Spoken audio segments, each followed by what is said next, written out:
Gino Bulso, Tennessee state rep, has a unique approach to combat illegal immigration at the state level, not sitting on his hands until the feds take care of it. Nashville business closes after owner killed by illegal alien. Illegal aliens in Tennessee charged with murder and aggravated robbery. We also have stories about Tennessee Democrat funded Billboard bears a deceptive message ahead of the November election. I've never seen Democrats be deceptive. I don't know what this is about. Knoxville Planned Parenthood reopens after 2021 arson. I believe I would be up in arms if I were in the Knoxville community. Hopefully, some conservatives will be. And we're going to talk about the court ruling against Williamson County school boards who wanted to retain filthy books in the library. Thank goodness for the courts on that. And we're also going to talk about UTC pushing a climate agenda with Tennessee taxpayer money. Brandon Lewis here with the Tennessee Conservative News. We are the state's largest conservative news alternative. We're growing all the time because of you. If you do not get our eNewsletter, I would strongly encourage you to get that puppy. And you can do so by texting news, N-E-W-S, to 423-205-5600, 423-205-5600. And of course, you can follow us on Gab, Getter, Truth, MeWe, Rumble, and especially X/Twitter, because that is where we continue to get our message out in an uncensored fashion, because God knows big tech doesn't want anything conservative to get out there, and they certainly don't want Donald Trump to get elected. Guys, let's get right into the stories. First story, I'm so excited that someone in the Tennessee legislature has the you-know-what. Just say out loud what everybody is thinking. Here we go. Tennessee State Representative Gino Bulso is developing what he calls an Omnibus Immigration Act, which would enable several pieces of legislation to pass through as one bill, all aimed at demagnetizing Tennessee to illegal aliens. This rather unconventional strategy could help alleviate the burden of trying to pass individual pieces of legislation, which could all be potentially assigned to a committee and killed. Rhinos have killed every significant piece of preventative illegal immigration legislation. We have had some things make it through that are after the fact. If you commit a crime, sending information to the feds, which is kind of like reporting a robbery to a burglars association, things of that nature, but nothing preventative, nothing that would cut off the magnets that bring them here. So in order to better understand the correlation between crime and illegal immigration, he will propose what he believes is a kind of an obvious idea of requiring law enforcement to report to the TBI the nature of the crime and immigration status of anyone arrested. TBI will provide an annual report to the General Assembly so folks can know how big of an impact are we having with illegal immigrant crime in Tennessee. Now, we report every week. I think we've reported every week about illegal aliens committing crimes, murders, rapes, robberies, molestations, assaults, you name it, thieving, looting, flood victims. I mean, we report on it all the time, and that's only what we can catch with our meager staff, our small little troop of conservatives across Tennessee. So I'm sure that there's probably 10, 15, 20 times as much. The second attempt to demagnetize the state would require banks to verify the immigration status of anyone who seeks to send money abroad outside the United States. I believe that would be a deterrent to folks coming. A third component would be to edit the Tennessee Code so that the term Tennessee resident would be clearly defined as excluding anyone who is in the state illegally, creating another barrier of anyone looking to receive any type of benefit. And the final part would be to confront illegal aliens in Tennessee who may be receiving state-funded benefits, proposing that all state agencies and social service providers be required to verify illegal immigration status. And I think that is great for education, healthcare, and social services. Gino, you have my complete and total support. And if I can possibly do it, I will have you on the program to talk to folks about this, because I think it is a big issue. And I know, based upon the polling data, we're having technical issues with the AV department here. Let me see what they have to say. Okay, all right. Oh, now I'm just looking even redder. There's no telling. I guess I'm a quarter Indian, and so I did celebrate an Indigenous Peoples Day here recently by thanking Christopher Columbus for bringing Western civilization to the Northern Hemisphere. So maybe that's why I look a little red. I don't know. Next story, Nashville business closes after owner killed by illegal alien. This is so sad. Where's the outcry? Where's the outrage? Is Bill Lee called a special session to try to stop this with all these reports of illegal alien murders and deaths and rapes? No. But boy, after the Covenant shooting, when a trans person shot up a Christian school, the only thing he could think about was curtailing gun rights. It's amazing what the man will call a special session for. And it's never any of the problems that Tennessee citizens want to actually see fixed. It's always some kind of pet project of his, which is out of step with the Tennessee GOP primary voter. Notably, of course, is giving Ford Motor Company $2 billion in your money when they have lost a combined $4 billion in trying to manufacture these Green New Deal cars that nobody wants.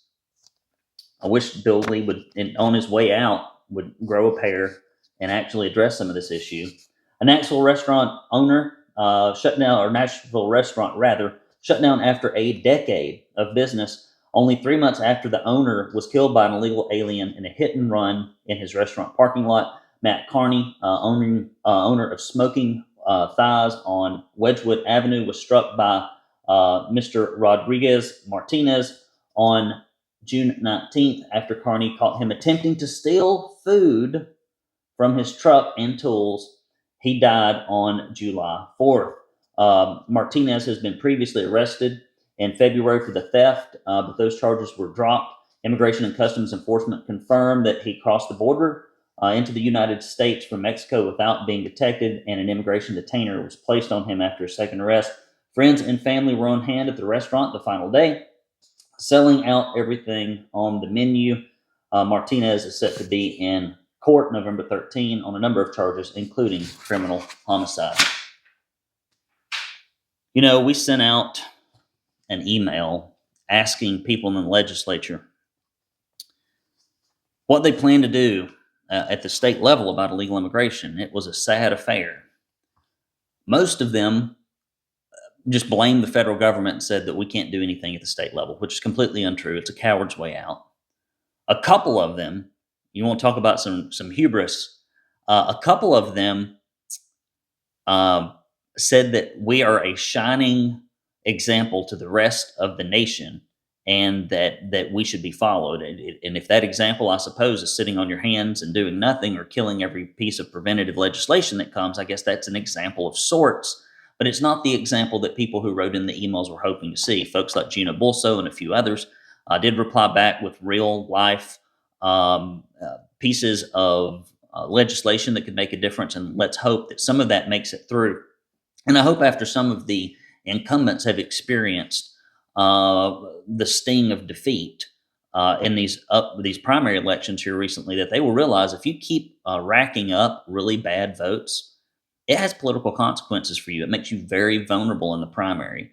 And so hopefully the political self-interest of these politicians on this issue will outweigh the corporate moneyed interest in their push to make sure that illegal immigration continues unfettered in our state. Next story: illegal aliens in Tennessee charged with murder and aggravated robbery.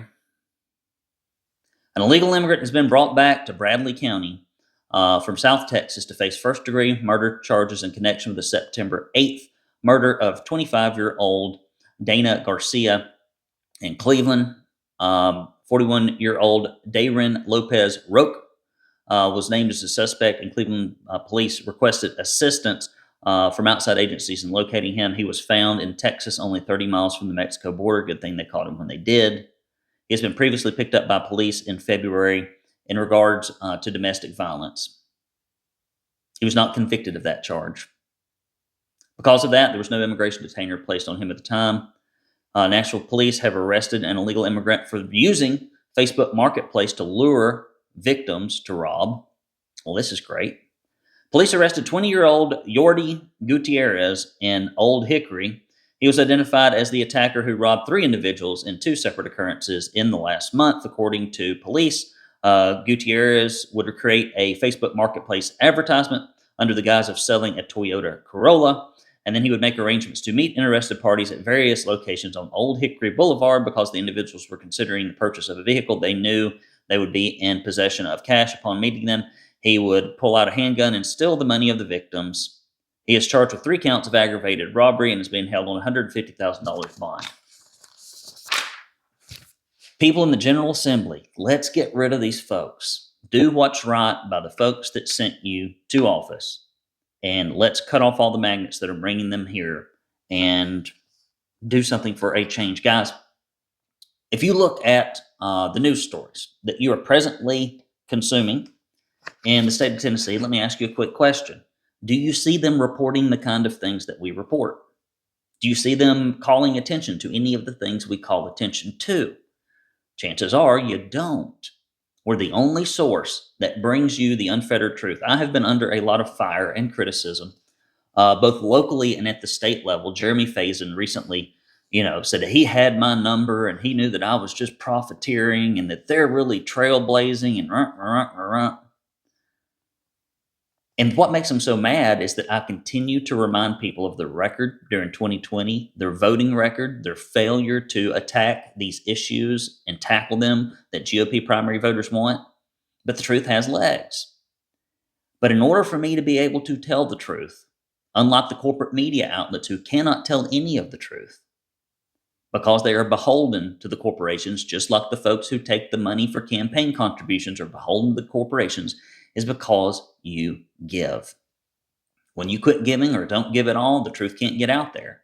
Don't be a part of the problem, be a part of the solution. Fund conservative media. Go to TennesseeConservativeNews.com/support and give. Listen, guys, if I can be the freaking lightning rod, if I can be the whipping boy for the GOP establishment for speaking out and telling the truth, if I can be belittled, harassed, talked about, gossiped about, complained about in every broadsheet in Tennessee in order to bring you the news, to go from being the golden boy to being a pariah of the Republican Party, if I can make that kind of personal sacrifice, you can give a few dollars a month as a recurring donation to help.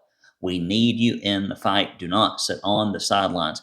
Go to TennesseeConservativeNews.com/support or do mail your checks, as many people have here recently, to P.O. Box 625, Signal Mountain, Tennessee. P.O. Box 625, Signal Mountain, Tennessee.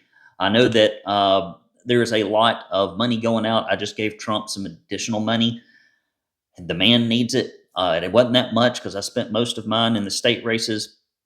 But I think we all need to contribute. But we also need to contribute so that we have a publication that will tell the truth about Trump, the truth about illegal immigration, the truth about corporate welfare, and so many other issues, chemtrails, school choice, homeschool, independence, medical freedom, you name it, things that you care about. We're the only publication that will report on it from a perspective that makes a difference in legislation and elections because of you. And if when you give $50 or more, we will send you this proud Tennessee conservative tumbler, or if you give $10 or more as a recurring contribution, we will do the same. And we'll also send you a couple of bumper stickers. We never know what's going to be in stock, but it could be something like Stop Feeding the Rhinos, Don't California Met Tennessee. We're probably going to start sending out Tennessee for Trump bumper stickers as well. And we will send you a directory, which is going to change in November, of your elected officials. Guys, listen. Every time I go speak in front of a group, I say I can tell if you're a conservative or not by looking at two things, and that is your bank account and your calendar.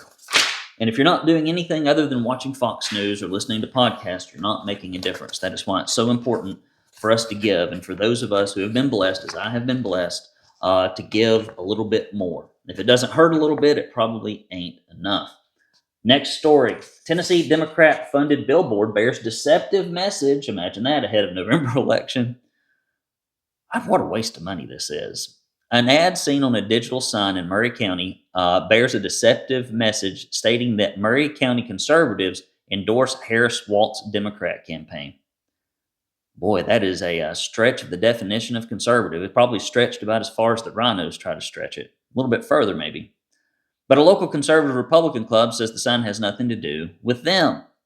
The ad appeared last week with the words, Murray County Conservatives for Harris Waltz and pro-liberty, pro-democracy, pro-America. Under the main text, smaller print states that the ad was paid for by James Campbell and Friends. Whoever that is, Debbie Matthews, chair of the Conservative Republicans of Murray County, called the message jarring upon seeing it the first time.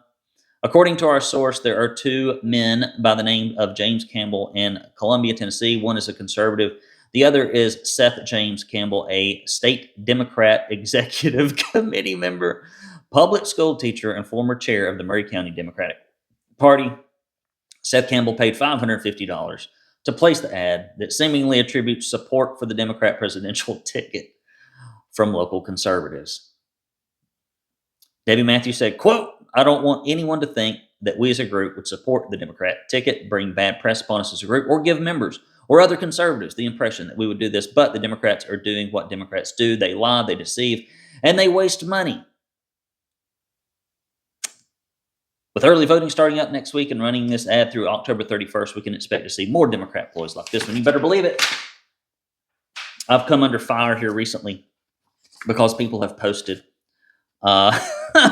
people have posted in the city of East Ridge and about these signs that say, is Esther Haynes Helton a real Republican?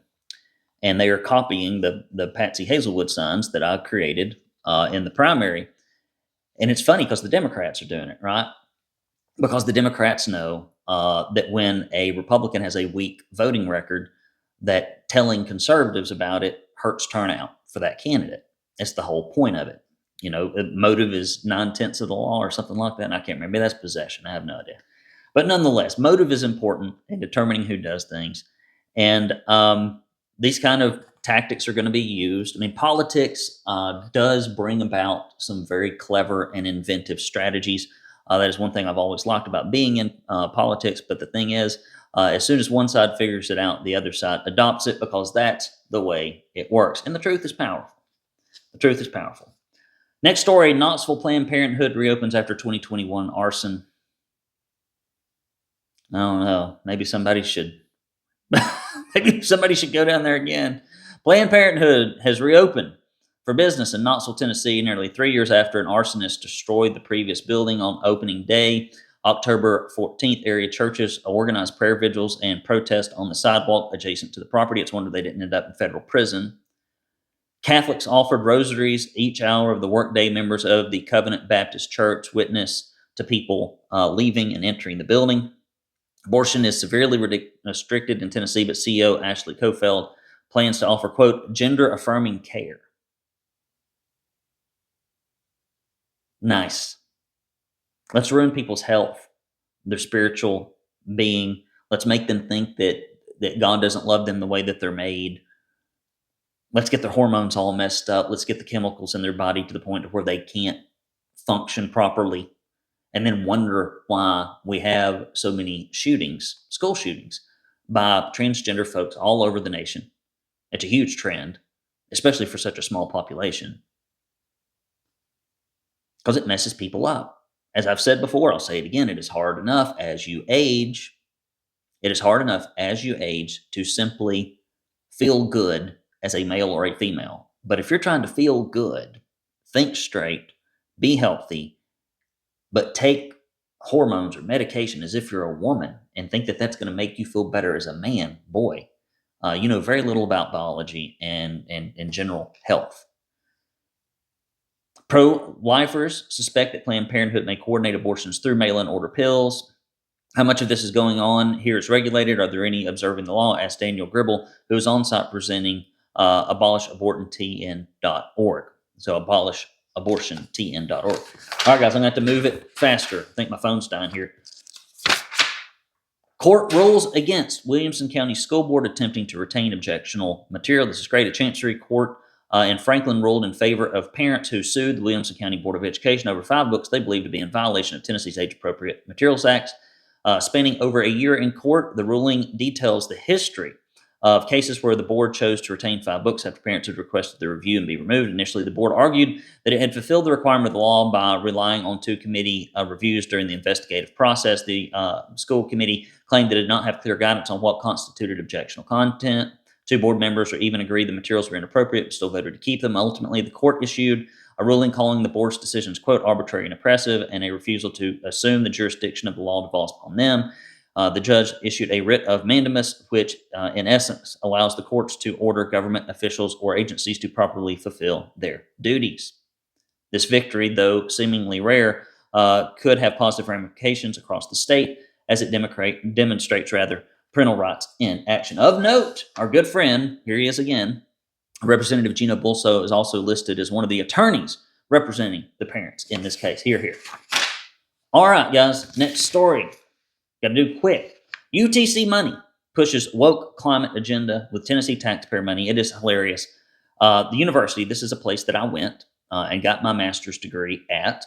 And I will never give this place a penny because I've seen them do this over and over again. And if you're an alumni of this organization, I wouldn't give them a penny either.